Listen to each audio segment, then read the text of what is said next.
Good morning, everybody. This second roundtable is about regulation in insurance, and to be more specific, about the role of national authorities in insurance. But before starting, I would like to welcome at our new ACPR premises our prominent speakers, and we have today three representatives from the public authorities and two representatives from the insurance industry. If I start on my right, Gabriel Bernardino, who is chairman of EIOPA, and Sandrine Lemry, who is the head of insurance supervision at ACPR, Martin Merlin, director of the financial regulation and supervision at the European Commission.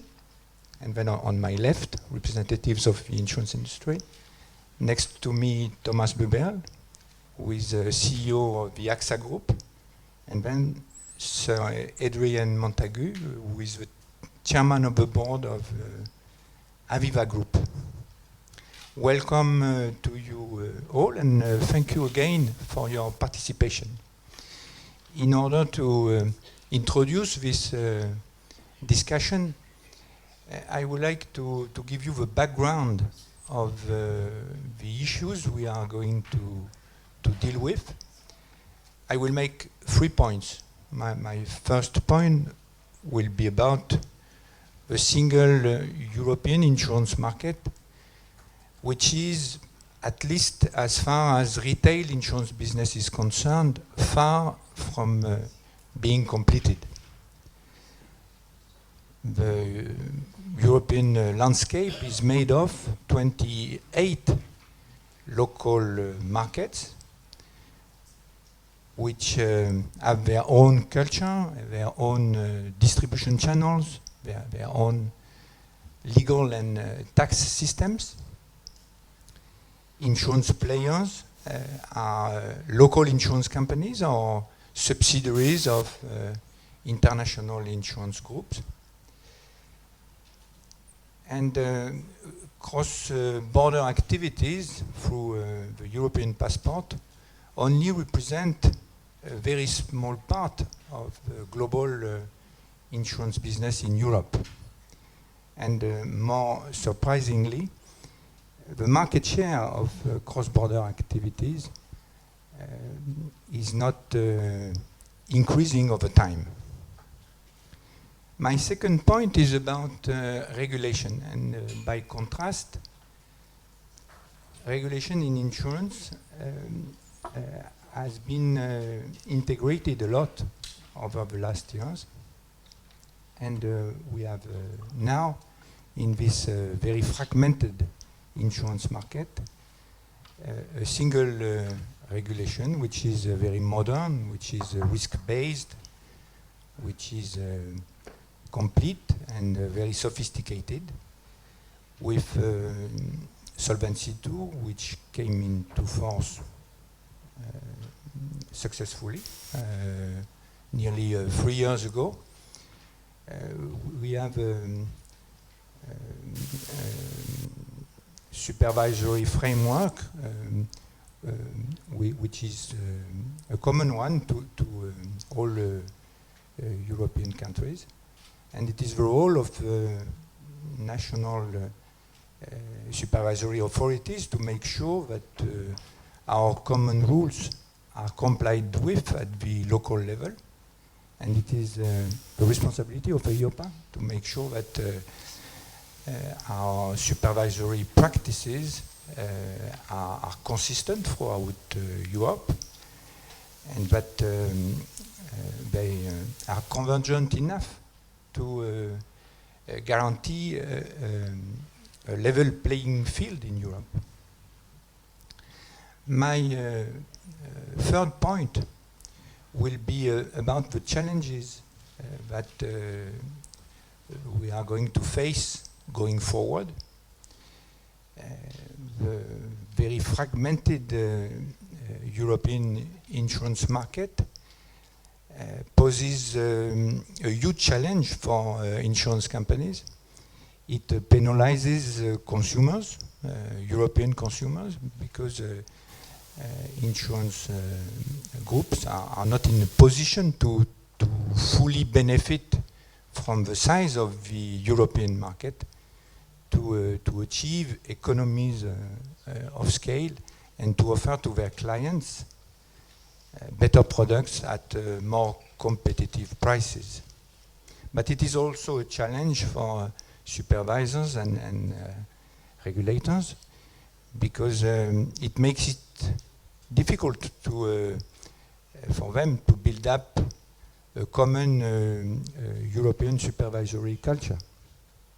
These are the issues we are going to tackle in our discussion. I propose that we divide our discussion, the time which was given to us, into two parts. The first one will be more focused on regulation and supervision, and the second one on corporate issues. And I suggest we give more or less 5 minutes to each one of the speakers. And to start with...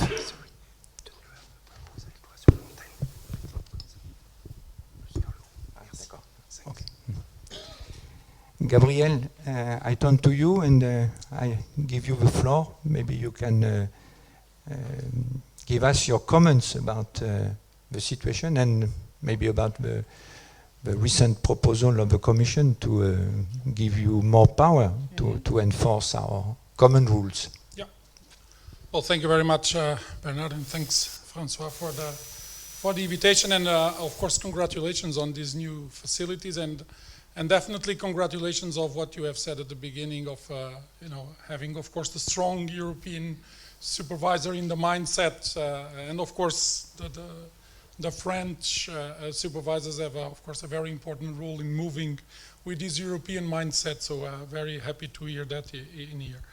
So after hearing, of course, the previous session on the banking side and the SSM and all, of course, the centralized logic of supervision, the first thing that I think it's important to understand is that we are in a different world now in insurance. At the end, I will come back on that, but so what I will say now, it's of course within the current circumstances that we have, the current rules and the current supervisory framework. As Bernard said, of course, we have at the European level, truly European harmonized regulatory framework with Solvency II, which is quite a difference in relation to what we had in the past. And I think that we're not yet reaping all the benefits that we can from that. So I think that we really need to move in making sure that having a single regulatory framework also brings much more consistency in the way that we supervise. And that's the biggest challenge, I would say, right now.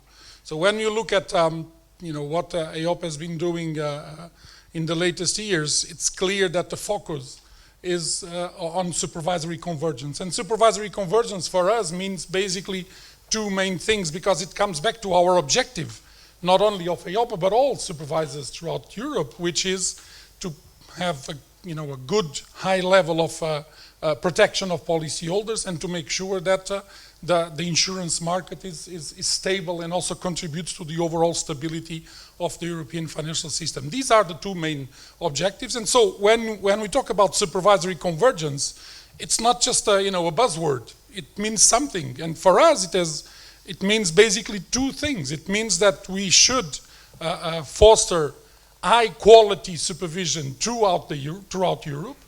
First, high quality supervision.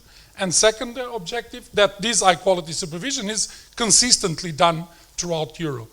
So it's much more than do consistent or convergent supervision. It means first that we should all really have high quality supervision, because that's where we can protect all policyholders in the EU, irrespective of the supervisor that they have in the different member states. Now, how can we, within the current framework, how can we put in place this? The strategy from our side, and it has been, I think, quite incredible development if we look back where we're coming from. With all the supervisors throughout Europe, it's basically, I would say, threefold. elements in here. Firstly, to recognize that the quality of supervision and the way that supervision is done, it's a lot about supervisory culture. And as in the companies, and I remember when we developed Solvency II, I always at this point that the easier thing in Solvency II will be to change the Pillar 1 requirements, because it's some calculations, you get some actuaries, they develop the systems, and it's out. The real difficult thing in implementing Solvency II from the company side was the Pillar 2, the governance, the risk mindset, the culture of having a risk-based system. The same thing applies in supervision. You can have easier, develop ways of, from a technical perspective, to look at risks in a different way. It's much more difficult to change culture. And that's what we tried really hard at EIOPA. We developed last year, a booklet, what we call the Common Supervisory European Culture, with a number of elements that we expect supervisors to take into account when they develop day-to-day supervision, and going from, of course, having a forward-looking perspective, a comprehensive view of the risks, a dialoguing attitude with the market, being, I would say, also skeptical and challenging about the way that risks are assessed, and also to take action when you have evidence in order to protect policyholders and market stability. So this first element of making sure that we develop a common European supervisory culture, I think, is as relevant in a kind of a bottom-up approach to supervisory convergence. That's what we're doing in insurance, as for the banking side when you do it from a top-down, because it's not just because you have joint teams that things will happen in a minute. To develop this common culture, I think it's fundamental. And I was very happy that at our board we agreed on this, but we also agreed that we're not all there. This is a kind of a dot in the horizon. That's where we want to move. We're going to use as a kind of a blueprint, a benchmark every time we look at the practices of supervisors, but we want to move in this direction. So first element, culture, I think it's fundamental. And for this, of course, the more we work together, the more we influence each other with, towards a common culture. Second element, it's of course about building common benchmarks, common standards, common ways of looking at risks. And on this, I may disagree a little bit with some of the views that sometimes I put it outside, that, insurance, the products are completely different all over the EU. Each country has its own specific products. It's true for certain niche, but to be very honest, the bread and butter of the main risks, the main products, they are quite similar, and I think we can do much more progress with having more common benchmarks, more common tools to do to improve the consistency of supervision. The real important element in there that we took, and the step that we took with Solvency II, was the harmonized reporting at the European level. This is something that I think it's really undervalued. The fact that now we have common reporting in all the member states, that we have a centralized database with all the information from the reporting from all the companies throughout Europe, allows us to do a number of things that it was impossible to do in the past. We are doing peer comparison, we're giving data back to the national authorities, we have a completely different intervention in the colleges of supervisors, we are developing early warning indicators, so a lot can be done in this element of having more benchmark and having more standards from the supervisory side. And there's a lot that we have been, we published our supervisory convergence plan for 2018-2019, and that's one of the fundamental elements in there. So developing benchmarks and common tools. And the third step, so these first two, I think we are definitely in the right direction going there. The third step, it's about implementation, and it's about having the right tools to make sure that when you're not implementing it in a consistent way, that there are tools in there to make the extra in the next step. And on that, we have been, of course, putting in place from our side a number of a number of elements already. We have assessments, be it through the peer reviews, be it through the visits that we do to national authorities. We have developed new tools, like, for example, the platforms that we do for cross-border business, because there's a lot of issues out there on the cross-border business, and the French market knows very well what I'm talking about, where we put home and host supervisors under the coordination of AOP, and we really discuss concrete cases of companies. So we have, I think, make a lot of progress in this. But the fact that we have achieved, I think, some milestones in this, also, we see that there are limitations.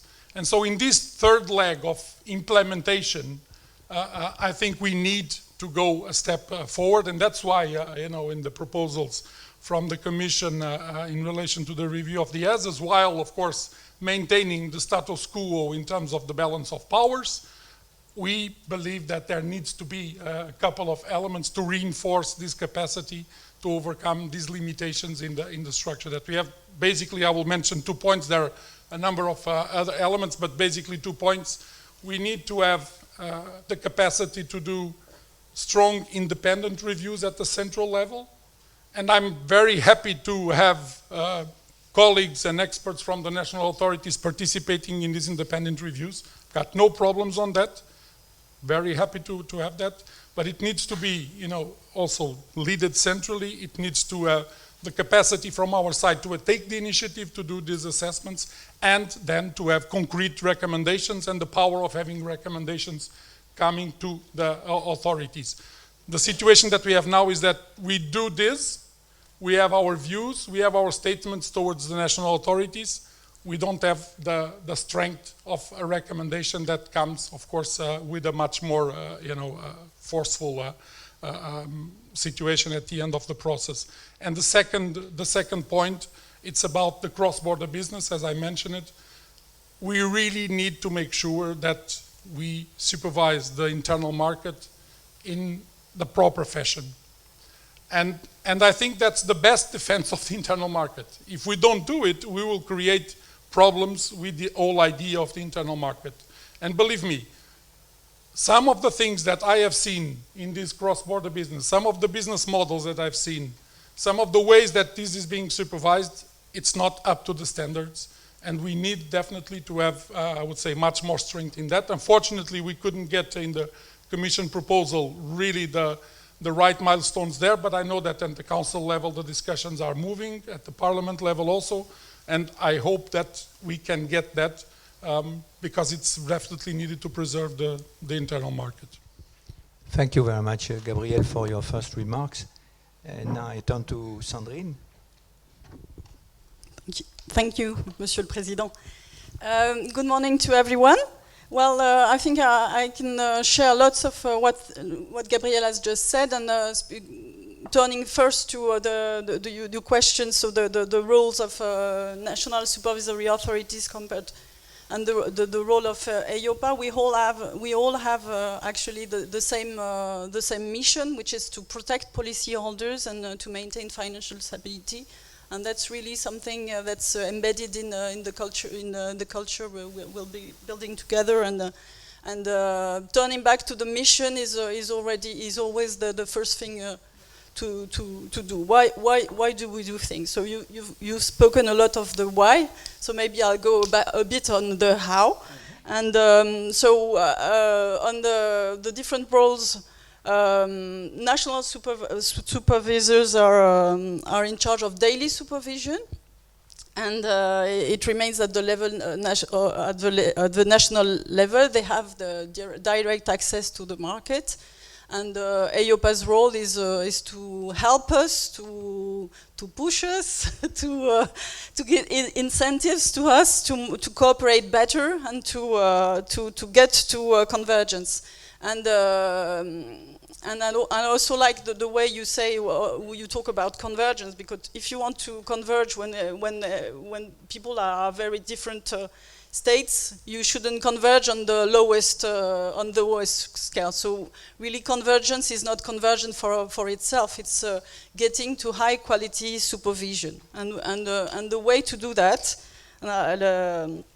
That's what EIOPA and the national supervisors have done, is to move from defining policy to implementing supervision. And I have 2 points on that. The first on the tools of policy.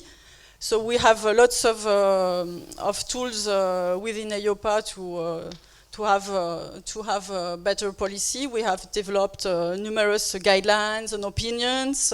We have questions and answers. We have the supervisory handbook. Yep. But now we have them, and now we have to use them, and maybe just to have them stay focused and put not too much energy on that unless there's a need, and we have to get feedback on those tools to see how we should use them in a better way. And then the second point is on implementing supervision, which is the real issue. With the help of Solvency II, we have increased a lot exchanges of information. Well, actually, in insurance supervision, we have a tradition of colleges of supervisors. I remember in 2000, I went to my first college of supervisors. So we have a history of collaborating and of group supervision. But really, with the help of Solvency II and its Pillar 2 and the vision of putting groups first, we have developed a lot of cooperation within colleges of supervisors. And that's the good way to see if a framework, to make a framework work, is to put supervisors together on concrete issues, and to see how the common language we have, we use it sometimes in very different ways. So colleges of supervisors is really something that is a great help for supervision of insurance groups, but also insurance companies. And it's so my main point on implementing supervision is actually cooperation, and it's really needed. And we, as the national supervisors, as EIOPA, we need the help of each other in order to get a better understanding of the different markets. I usually say, well, we have this huge sense of being a little helpless in front of a big group, but our main strength as supervisors is to know what happens in the other.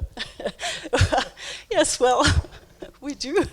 So when we go to one company, we know what happens in another one, and having that knowledge at the European level is really a huge help, and we have to develop this knowledge with also the tools of the common reporting and the exchange of information.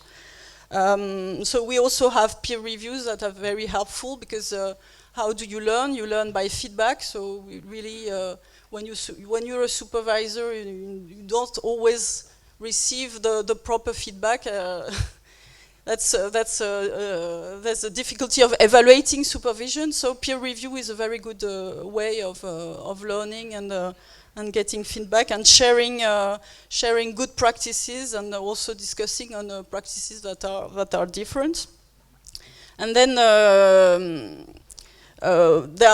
sometimes there are good reasons for diverging supervision practices. They have to be dealt with, providing it serves a better day-to-day supervision. And but we have found a case on cross-border insurance where really there's a need for more cooperation. It was not set at the beginning, but actually with EIOPA, with other supervisors, we set up cooperation platforms, and there's really a huge need to enhance this cooperation. And with the sad case of construction insurance in France, we have a pilot on how to really make better cooperation and have the same views across Europe on how reserves should be assessed. And I will conclude my first point on the fact that yes, we really need to, cooperation is key, and EIOPA and all NSA, all the national supervision authorities have a huge role to play in that, and EIOPA is really welcome to help national authorities, and there's also the need for national authorities to let them be helped by EIOPA, but also by other authorities. Thanks. Thank you very much, Sandrine, for your comments. And I now move to Martin, who represents the European Commissions and not EIOPA. I'm very sorry for the mistake on the screen. It's been corrected. It's correct. It was my dream to work for EIOPA, but fortunately, Not it this doesn't time. materialize. So you will see from what I will say that there's a high degree of convergence among regulators on what needs to be done going forward. So if we don't always have convergence of supervisory practices on the ground, at least we have convergence of views on many topics. So as opposed to banking, we have a decentralized system of supervision for insurance in Europe. And on the whole, we believe that it works well, and we believe that national competent authorities and ACPR in particular have done an excellent job at implementing the very complex Solvency II framework. This being said, we have a single market. We want to have fair competition within that single market. We want to have financial stability and also equal protection of policyholders in the single market, and that calls for harmonized rules, but it also calls for a high degree in the convergence of supervisory practices on the ground. And given that Solvency II, whilst aiming at maximum harmonization, leaves scope for supervisory judgment on many important issues, we really do believe that there can be concerns stemming from divergent supervisory practices. I will mention a few. First, the approval and ongoing supervision of internal models, notably the modeling of sovereign risk, where in the past EIOPA has observed very significant differences in the calibration of models for the same benchmark portfolio. So we do not believe that something like that is conducive to a well-functioning single market. There are other examples in relation to the best estimate calculation, in relation to the identification of strategic partnerships, and also in relation to the recognition of the loss absorbent capacity of deferred taxes. And that's something that we want to fix in the 2018 review. So these are only a few examples, and given the scope of divergent application of European rules, we definitely believe that we need a strong EIOPA. We have a strong EIOPA with Gabriel, but we need in the future an even stronger EIOPA. EIOPA does an excellent job already now through its participation in colleges of supervisors, in the development of a single rule book and a single supervisory handbook. Single reporting, which you mentioned, Gabriel, is also exceedingly useful, but without putting into question the current distribution of responsibilities, we do believe that on some topics we need to go a little bit further in allowing you to really make sure that we have good coordination at European level. You mentioned peer reviews. The peer reviews that we have right now definitely add value, but we believe that we could have even more useful peer reviews if we have a different governance overseeing the peer reviews. in order to have a more European independent view being taken on what national authorities do. One case in point right now is money laundering. We've seen major scandals, money laundering scandals, notably in the banking sector, of course less in insurance, but that's a good example of an area where strong independent peer reviews can help. And we believe that if this is true for the supervision of anti-money laundering policies, it is true as well when it comes to normal supervisory practices.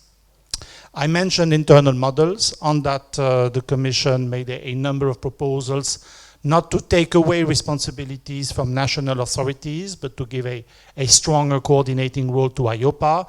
I understand that the discussions are being difficult in Council on that, but we look forward to continuing the debate. And also, it is very important to enhance EIOPA's role in the supervision of the single market in general and in the supervision of how free provision of services and freedom of establishment are exercised by companies, especially when we are faced with companies, operating only under the free provision of services with basically no activities in the country where they are established. This can raise very serious risks for confidence in the single market when these companies go bust. And we do think that EIOPA needs to be given full access to information in relation to these potential companies to make sure that we maintain confidence in the single market. You are right, that was not in the original Commission proposal for reasons which I will not detail here, but we're glad to see that the issue is taken up by a few member states in the Council, and the Commission will support amendments in the Council and maybe in the Parliament on that. So that's what I wanted to say. Again, no need for a major overhaul because of the good work that EIOPA does, because of the good work that national competent authorities do, but there is the need for a few targeted improvements so that we have a more efficient and better functioning single market going forward. Thank you very much, Martin, for your comments. I now move to the industry. I'm sure you will react to what has been said so far by the public authorities. Maybe we start with you, Thomas. Thank you. What is important is to go back to what you said at the very beginning. Is fragmentation an issue? And how come is there a contradiction between fragmentation and a single European approach of regulation? And I believe there's not, because if you look at the fragmentation, we have been dealing with that for a long, long time. It's deeply inherent in the countries and their systems, because when you look which country has taken which kind of approach to the insurance system, to the social security system, it's very much linked to the cultural heritage. And so today you find, certainly if you look at the health schemes, you find very different health schemes from the UK to France to Netherlands, which come from a blend of public and private, to in the Netherlands completely private. So we always have to adapt to these systems. So if you take the whole life and savings markets, you've got some countries that put more effort on the individual savings power. Others do it through companies. Some give tax advantages, less and less. France is, for example, still a country with very strong tax advantages. So there are always very different ways that countries have structured it. And our response is always we need to adapt to the local markets. The one area where I do believe is the most commonalities in the property and casualty market, because there you have the similarity of risks and products. What Gabrielle has said is certainly the closest. However, those markets do mainly remain local. Because if you look, some lines of business are by definition global, reinsurance, the question around large risks, but certainly the retail is local. local and will also remain local. And therefore, when I look at how we have adapted our governance to the, let's say, playing always two fields, on the one hand being extremely central when it comes to the governance, when it comes to risk control, finance and so on, but on the other hand being close to our customers, you need to find a governance that does respect both ends of the spectrum. And when you go and think what has actually been happening in the EU, you clearly see that there has been a lot happening. A lot of companies, certainly the larger ones, are operating with subsidiaries, benefiting from the diversification across countries. So I think that's a very important element. And also when you look at regulation, it has often achieved to be of a common spirit, but leave enough local adaptation power. If you take one of the latest examples, the IDD, the Insurance Distribution Directive, there was a very common goal, but it has left freedom for the local supervisors to adapt to the local markets. One aspect that is obviously very important when you speak about becoming more European is the question of data, because data is the oil of insurers. We are basing our everything we do on data. And certainly if you look today, we come from a world where data has not yet enough been protected, where data has been very kept locally, to see that the advances that have been made on a European level, on the one hand through GDPR, but on the other hand also through the cross-country flow of non-personal data, for me is a very good development. So we need to make sure that this continues. Bernard, what you said, it's true that in Europe there is still a lot of fragmentation, but Gabriel was speaking about benchmarking.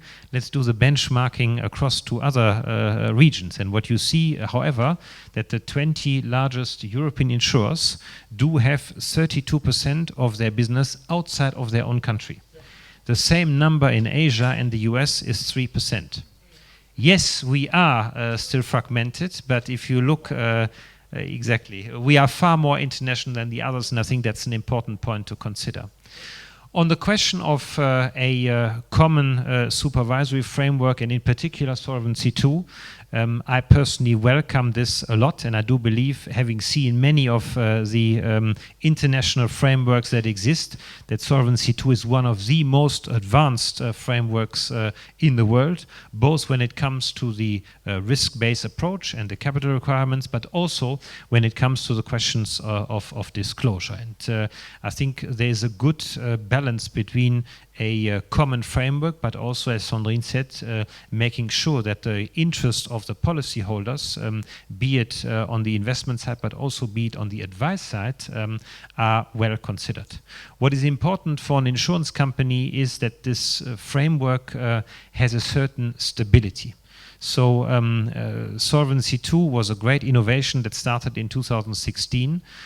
My big desire, I think I speak for both of us, is that it doesn't change completely when it's being reviewed. I welcome that there are certain elements that need to be reviewed. It's always like when you start walking, you need to see and get your journey straight, but that doesn't mean that you need to go back to crawling. So I would really welcome stability in the system. Second question is the question of avoidance of procyclicality. So you have achieved doing that by certain instruments, one being the volatility adjuster. I would really welcome that we make sure that this element is certainly kept and will not be removed in the new way of looking at it. A third point for me is a balanced approach. We've seen that in the banking side, obviously regulation has gone much further than it has yet in the insurance side.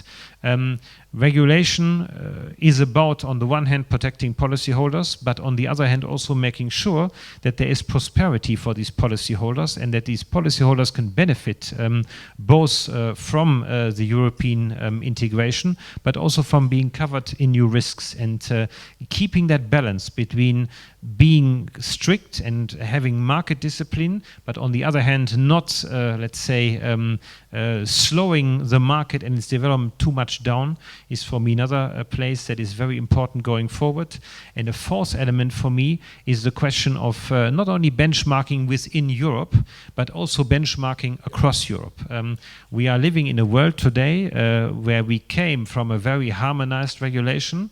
I see now that regulation is breaking apart, in particular in the US, which puts us often into a very difficult space. To give you an example, managing our US entity with a Solvency II approach will make us be uncompetitive in the US. And so the question going forward is, how do we deal with that subject, and how do we not resolve to non-efficient mechanisms in order to drive our decisions only by regulation? So this for me is very important. I welcome that you relook at certain elements, as I said, and I'm sure there is some elements that need to be relooked. One topic for me is clearly the topic around long-term investment. There have been some moves in the right direction when it came to the capital charge, but I think if you look, have more projects been signed? Has this really moved? No, it hasn't yet. So this is one area to look at. The other area for me is looking at the risk margin again. We have today 200 billion in Europe lying as a cushion on the side. After a certain experience with the model, is it necessary? Is a different cushion necessary? And what could we do with that money in terms of investing in the real economy, since quite a few states, and certainly France, is pushing a lot on that subject. So for me, this review going along those four criteria of balancing, of keeping stability and making sure that the industry prospers and not is being reduced is for me very important. Thank you. Thank you very much, Thomas. I now move to Adrian. May I ask you to conclude this first round of interventions? Maybe you will do it with a perspective from both sides of the channel. Well, we'll talk a little bit about the perspectives on both sides of the channel under the next section, I think. Suffice it to say, life has never been more interesting. I mean, I've participated in ACPR discussions now for several years. It's always been an enormous pleasure for me. I started my career living in Paris, and reconciling French and British perspectives on any number of problems is the most fascinating thing you can do in life. Now, Gabrielle also has this wonderful way of making outrageous statements in the most provocative way and just moving on to the next point as though nothing has happened. So his assertion that actually all insurance products are really the same. You couldn't expect an insurance company not to take issue with that sort of comment. And I think that I'd like to join Bernard's opening remarks and what Thomas said. We must always realize that insurance, as it is conducted in Europe at the moment, reflects the characteristics of the local markets. You know, we have different fiscal situations, different tax incentives. The economies are in different places at any one time. The cultural background of these countries, the difference between public provision and private provision, whether it's in pensions or in health products, there are radical differences between countries. And so I think our perspective has always been that it's healthiest, it's safest, it's most efficient if supervision is primarily conducted at the national level. I mean, we say, to take a footballing analogy, it's better if the referee is on the pitch because he's closest to the action. And I think if you distance the referee from the action, you get sometimes strange results, don't you? So our concern is to ensure that regulation is conducted close to the action, by people who have a understanding of local conditions. I mean, I think we have very strong, very close relationships, both with the PRA and with the ACPR in France. And I think that we would testify from recent experience how well the colleges work in reconciling the different points of view on the technical application of Solvency II measures. So there is already a dynamic at work which brings different regulatory perspectives to the same point and reconciles them. I think in a very healthy, I mean, not always an easy way, because perspectives differ, but the process has been founded on goodwill, regulatory cooperation, and an objective scrutiny of the issues. So in our judgment, it works well. Now, I mean, you know, there's an old saying, if it ain't broke, don't fix it. And I think that's where you have to start in relation to looking at supervening, superimposed regulatory structures. Now, I think that Gabrielle makes a strong point in relation to peer reviews. There is a flow of insurance products which is not managed by subsidiaries, by companies in the country of the policyholder. That's obviously also a concern. There are areas where the European authorities have an oversight role which is not purely national.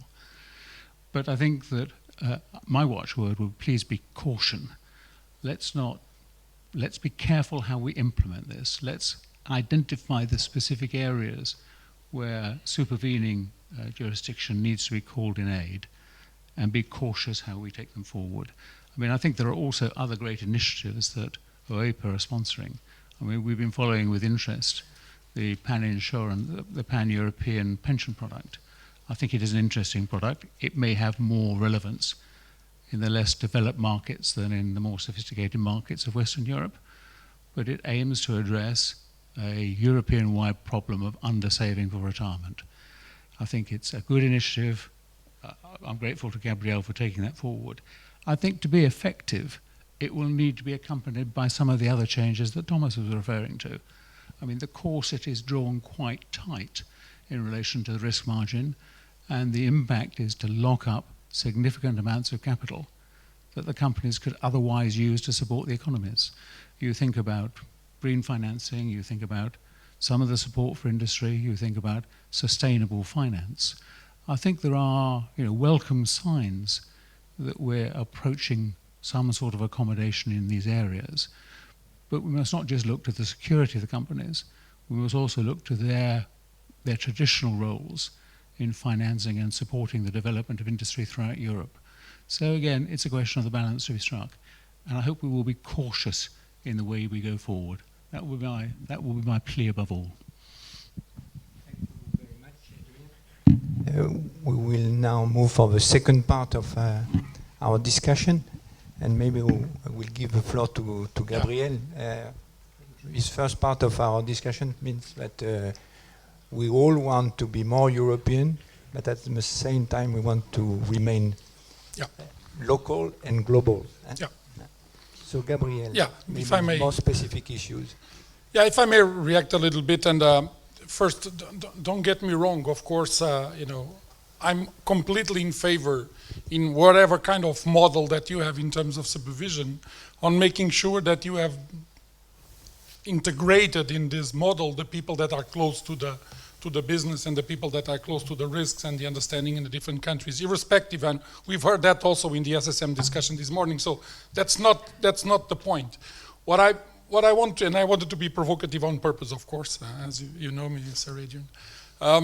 I think that sometimes we are, you know, in the insurance sector, we enter into this kind of self-fulfilling prophecy, you know.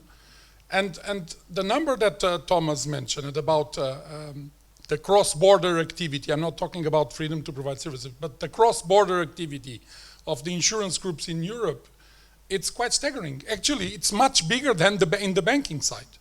That's something that people don't know. There's much more activity of the big insurance groups to subsidiaries and branches throughout Europe than banks. So we have definitely these conditions and these elements there. Now, what I think is that we need also to think bigger in terms of what we want from the single market. And what we want from the single market basically for our citizens and for our economies. And I think that we're not reaping the benefits of the single market with insurance. Because insurance should be one of the areas in the economy that should benefit more from the single market, because insurance, it's about the law of large numbers, it's about diversification, it's about critical mass. And I agree that there are, of course, some areas like, for example, what Thomas mentioned, health insurance. It's completely different in various countries, so I think you need really to look at the specificities. But I think that we need to be courageous enough also to think bigger in terms of what can we do for our citizens and for our companies with the internal market. We need less costs. We need more scale. That's all about the discussions, and that's why we put the PEP in the table, because we can do better, in terms of putting costs down and having better solutions for retirement savings by having a pan-European product. And I think there are other areas where we could do much more than we do nowadays. Also, to be very honest, reducing the complexity for the business to really do cross-border. Because there's a lot of still, even we have Solvency II, there's still a lot of small regulatory elements in the different countries that make the, this kind of more pan-European way of doing business quite difficult for the companies out there. And I think that that's the kind of things that we need to also think about, because that's what I think will bring more benefits for the European citizens and for the European companies at the end of the day of being part of Europe. And then we complain that European citizens don't see added value of Europe. Come on, we need to confront this. There's no reason, for example, for me, to be very honest, there's no reason why we don't have motor insurance much more, pan-European. It's something which is, quite legislated at European level, the basic coverage. Why do we still continue to have completely atomized motor insurance markets? There's no reason for me why we don't have something like, a product on mortality throughout Europe being much more done on a pan-European level. The level of prices of the mortality risk throughout Europe is completely different from country to country.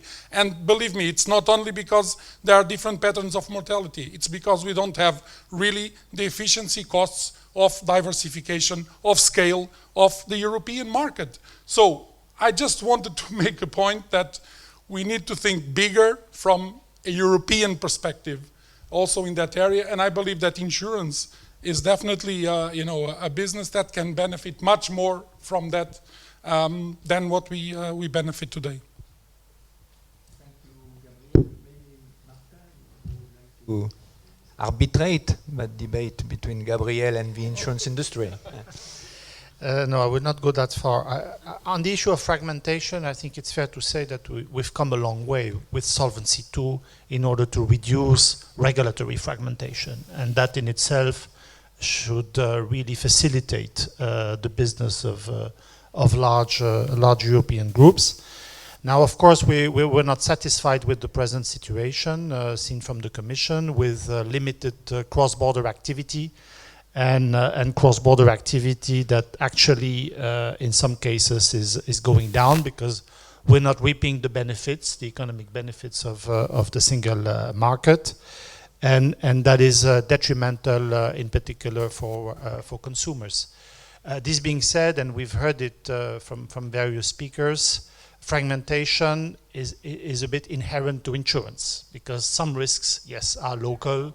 A lot of products are tax driven. So I don't think that we can replicate what we do for capital, what we try to do for capital markets and banking in the field of insurance that easily. And there's also, issues of, contractual law, civil law, preference of consumers for local insurers. So we have a number of obstacles to deal with. This being said, we tried to put forward recently a number of proposals in order to reduce fragmentation. Thomas mentioned the insurance distribution directive, which hopefully will improve the level playing field and lower the costs of operating cross-border. We also try to address fragmentation in the personal pensions market with the PEP initiative. We do hope that the PEP will lead to a broader supply of pension products across the EU, in particular in Eastern countries. That's true. That's where we see a lot of needs. But we hope that over time, after maybe 10, 20 years, we can replicate in the field of the personal pension market what we managed to do with the UCITS product and the UCITS brand, which took time, of course, to develop as a harmonized savings product, but which now really is dominant throughout the EU. So we hope that in due time, the PEP can become a mass product. Of course, recognizing that here tax incentives are particularly important and that one day we'll need to be able to address that, to have also convergence in the field of taxation. When it comes to investment, of course, whenever possible, we want to make it easier for companies to invest, including cross-border. We made a number of proposals recently with a lowered calibration for infrastructure investment and infrastructure corporates. We have developed tailored capital requirements for investments into standardized, transparent, and simple securitization. And in the 2018 review, we are looking at the topic of unlisted equity and privately placed debt to see if there as well we can lift a number of restrictions. Finally, when it comes to investment in equity in general, that is also a topic which we are definitely considering. The Commission is sympathetic to the idea of making it easier for insurance companies with long-term commitments to invest more into equities. But we don't want to rush that. We want to do it well. And that is why we are, for the moment, conducting a study, looking at the advice of IOPA on that, and we'll definitely come back to the issue no later than the 2020 review. I think that we will run out of time if we want to give the floor to the audience for some questions. So I suggest that each one of you could make a short comment on one of the issues we didn't touch in our discussion. Maybe we begin with you, Thomas? Yes, thank you very much. I would like to come back to what you said about more scale in Europe and more harmonization. I think it's a matter of time, because if we have to differentiate stock and flow. Stock is very much local, flow is very much more international. And when I see today about new partnerships, we recently had our two groups the experience of being in competition with one of them. They don't ask 4, 5, 6, 7 local players. They ask one player that covers all countries. So the direction goes clearly towards more scale. Also, regulation causes a barrier of entry and a barrier to comply. So over time, I think you will automatically see a less players and a more unified market. Thank you, Thomas. Adrian? I thought, following the cue you gave me on the first half of this presentation, Bernard, I thought it would be sensible to spend a minute or two on the risk of regulatory fragmentation between the UK and the rest of Europe. I mean, you know, we have a drama playing out in London whose last chapter perhaps has not yet been written. Certainly, I don't know the plot. I don't know anyone who could place money on the outcome. But whatever happens to the final shape of the withdrawal agreement between the UK and the EU, from the point of view of the insurance companies, we understand Solvency II. We've invested huge amounts in making Solvency II work, and we're not enthusiastic about changing the rules. because we simply understand the system and it works, in our judgment, very well. So for at least the foreseeable future, we hope that the government will agree, and we envisage a very parallel development of the European system and the British system. I mean, we have a Solvency II review coming up, which AOPA will lead. I think that if things play out the way that everyone expects, the UK will be an observer in that process rather than a direct participant in it. You can regret it or not according to your political perspective, but that's the way it's going to be. I think it's clear we will follow that review with the greatest of attention, because not only for the UK but for our operations in Europe, it's important to maintain alignment as far as we can. You will make the changes that seem to you appropriate, and then if Britain is then maintaining a separate regulatory system, it will be up to the British authorities to decide how to respond to those changes. I mean, clearly, Solvency II contains elements which recognise the different way business is conducted in the different European countries. Thomas referred earlier to the volatility adjuster and the UFR. Equally, there's the question of the matching adjustment that's protecting some of the annuity books of the English, and not just the English insurers, but predominantly the English insurers. So all of that will be a matter that you'll reflect on in the course of a review of a Solvency II. I mean, our hope would be that we will maintain very parallel courses, because we have all invested huge amounts in Solvency II. We don't wish to spoil it. But I think the British authorities will follow rather than lead in this process. And as I say, let's hope we can maintain a strong alignment between the financial services businesses in London and those on the continent for many years to come. Thank you very much, Adrian. Maybe Sandrine, a last comment? Well, yes, I think maybe to sum up what regulation usually says to insurers is know your customers, have better data, and manage your risk, and I think it sums it up a lot. Thank you. Gabriel, you will conclude that first part? No, just coming back to the point that Sir Adrian made, and of course, we are looking very closely at the risks within Brexit. Of course,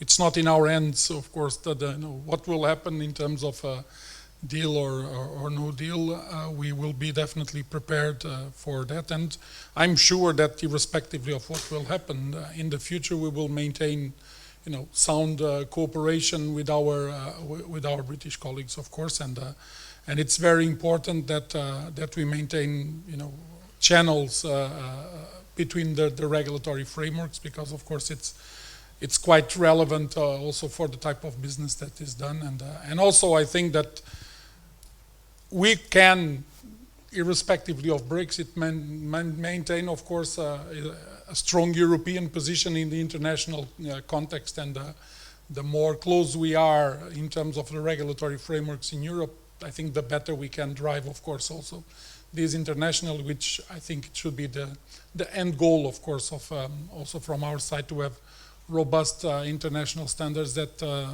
diminish the differences that are out there right now from a level playing field perspective.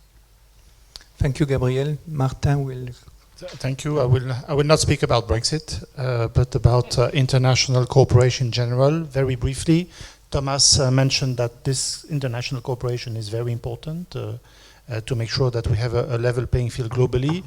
Gabriel, you are very much involved in that international cooperation, trying to devise an international standard, trying to agree on what to do with systemic insurers globally. These discussions are proving extremely difficult, taking a lot of years to be concluded.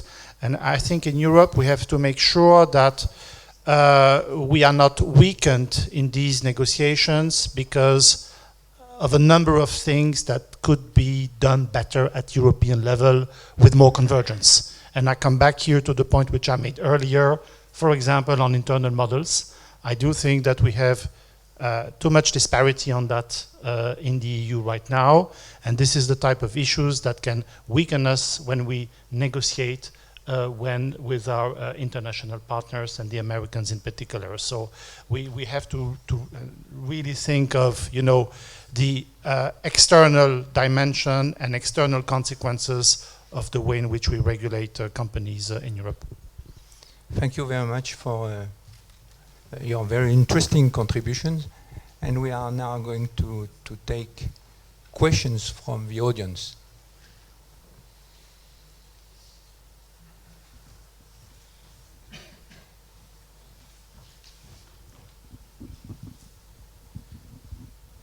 Yes, good morning. Christian Bellison from Ergo Insurance Company.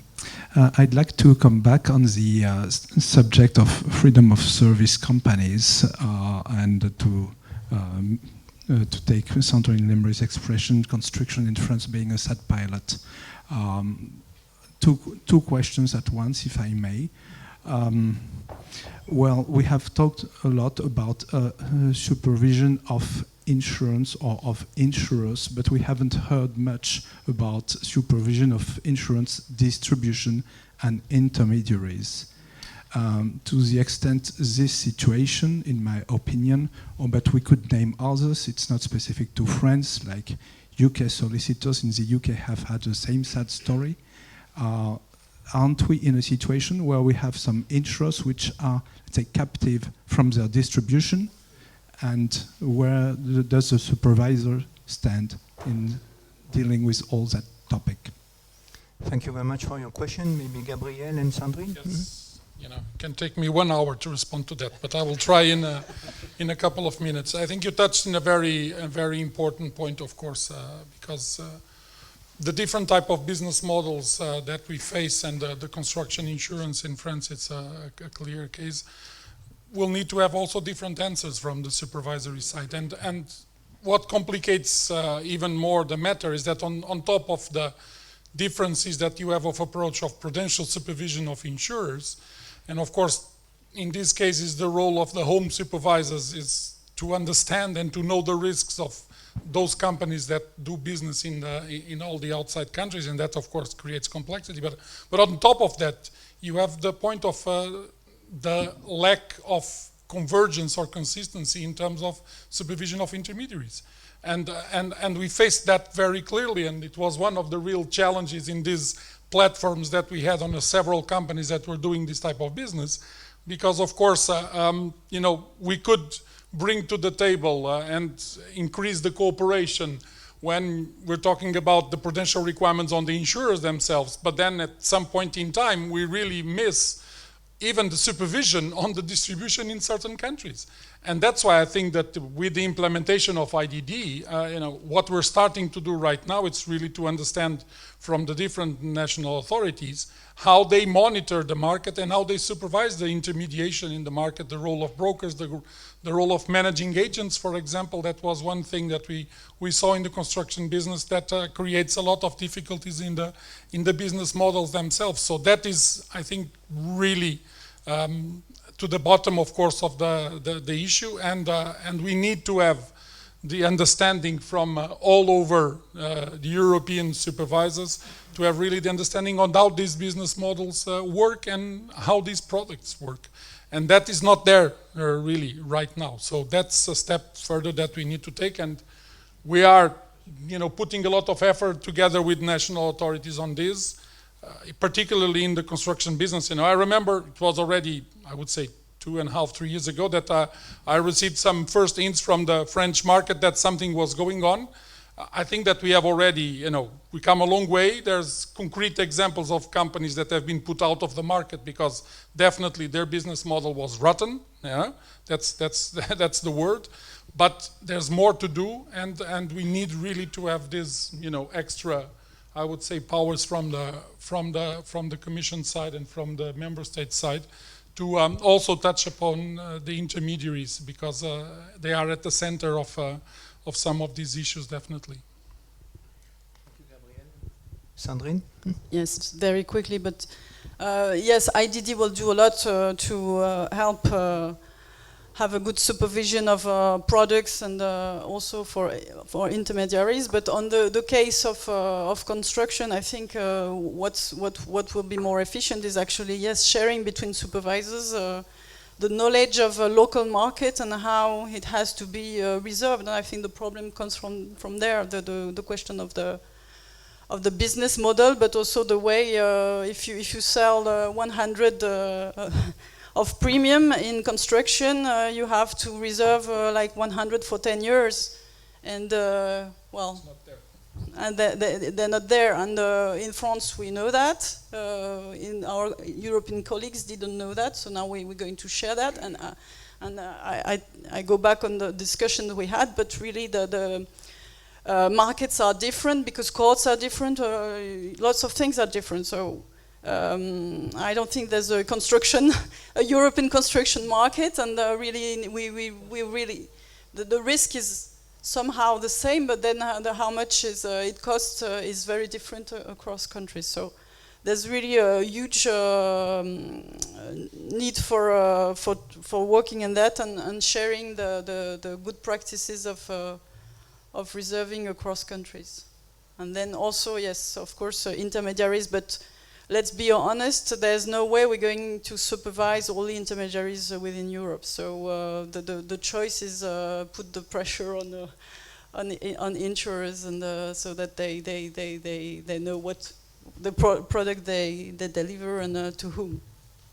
I said, know your customers and serve them right. Thank you, Sandrine. Maybe we can take another question from the audience.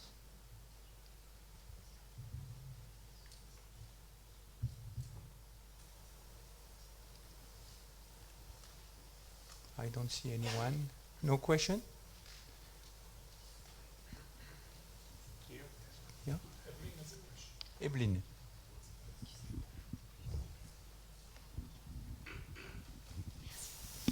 Hello, Evelyn Massé, one of the directors for insurance supervision at the ACPR.